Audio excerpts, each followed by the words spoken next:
Hey guys, this is Miss Arlequin, and tonight we are going to talk about peer revision. And our focus question is, how do we use questioning to write feedback during peer revision?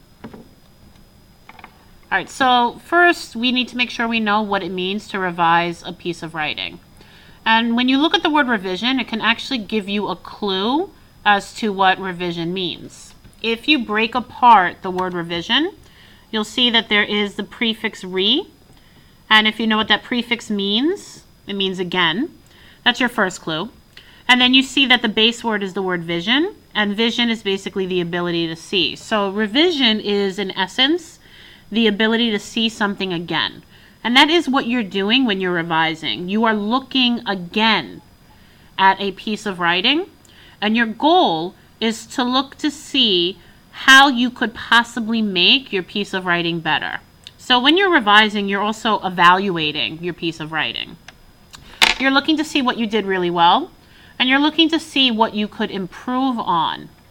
Now, revision is different from editing. It is not where you are correcting spelling and grammar, although keep in mind that the writing process is a cycle. And so, of course, you could at any point notice a spelling or grammatical error and fix it. But when you're focusing on revision, you're really focusing on the content, the ideas of your writing piece, and looking to see what kind of details you could add or what you could take away. So revising is all about adding and deleting things. So why do we peer revise? Well, when we write something, it's often hard to see what's missing, and getting another person to read our writing and give us feedback from the reader's perspective is really invaluable. Professional writers do this all the time. They have a publishing company that they work for, and their editor is the one who gives them revision feedback as well as editing feedback. Now, when you are revising a narrative, there are a couple of general things that you want to look for. You want to look at the engaging lead. Did the writer even engage the reader's interest from the beginning? You want to look at their use of characterization. Can you tell the main character and all the characters' character traits? How did the author develop those character traits? Is it a real feeling kind of person, the character, or do they seem very fake and stiff, very cartoonish? You want to look at the actual writing, so the use of figurative language and descriptive language. You want to look at the overall narrative structure. How do they develop their exposition, their rising action, the climax, the falling action, and the resolution? And finally, does the story have a well-developed theme? Every story should have a theme. Now, as a peer reviser, your focus should be on how easy you can read the writing and understand the writer's main points. Now, in general, when you are reading a text, a good reader who's interested in what they're reading and engaged is going to constantly be asking questions in their mind. They're going to wonder what something they read means, or they're going to wonder about additional details. The best type of feedback that you can give a writer is to tell them the questions that you had while you were reading. This is incredibly helpful for a writer because when they revise their work, they can make their writing better by adding the answers to your questions into their piece. So having a question to work off of gives you a more focused revision plan for when you take your piece of writing back from your partner and actually look to see what you're going to add or take away. All right, so I'm going to model using the questioning strategy to give my partner their feedback. And I'm going to use this sample story from an anonymous student who had the exact same task that we are working on right now. They had to choose one of the unit characters from one of the unit texts and write a new story where that character faced a new problem. A few years later, after the other June bullied June in the 8th grade, June T thought June M was going to bully her again, because before, when June T stood up to June M, I think that she's still angry about that time when I stood up to her in the 8th grade, June thought to herself. All right, so now as I read this, I know that this is the beginning of the story, and already I have a lot of questions in my head. And so I want to see specifically what is it that I'm wondering about as I read the story.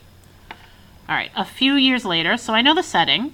After the other June bullied June in the 8th grade, all right, so I know how old they are. And I know what the problem was before the story started. We have one character bullying another character. June T thought June M was going to bully her again. All right, so I can even figure out which one did the bullying, because they said the other June bullied June, and they said June T thought June M was going to bully her. So June M is the other June, and June T is the one who got bullied. She thought June M was going to bully her again, because before, when June T stood up to June M, I'm very confused here. So I want to know why.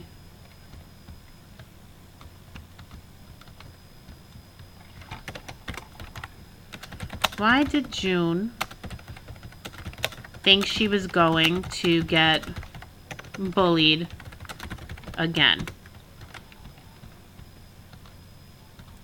And I'm going to make my question a little more specific, because the student wrote when she stood up to June, but I don't feel like that's a good explanation. Why would standing up to her lead the other June to bully her again? So basically what I want is for this student to kind of answer my question with some more information. I don't think this is detailed enough. I think that she's still angry about that time when I stood up to her in the 8th grade, June thought to herself. Okay, well, if June thinks that she's still angry, I'm wondering, how does June know that the other June is still angry? If she could answer that question by adding a sentence into her story where she says, I think she's still angry because the other June is treating me this way or doing this to me, then that would be a great way for the student to add some details and to clear up the confusion that clearly the reader is having, because I'm the reader and I want to know that stuff. So in general, as you are looking at your partner's draft, you want to think about, what is the story about? Who are the characters? Is there anything in the story that's confusing me? There was stuff that was confusing me and I phrased it as a question. So what are you confused by? Try to write it as a question. Is there any part of the story where I want more information or details? Yes, I wanted more information or details. That was my second question.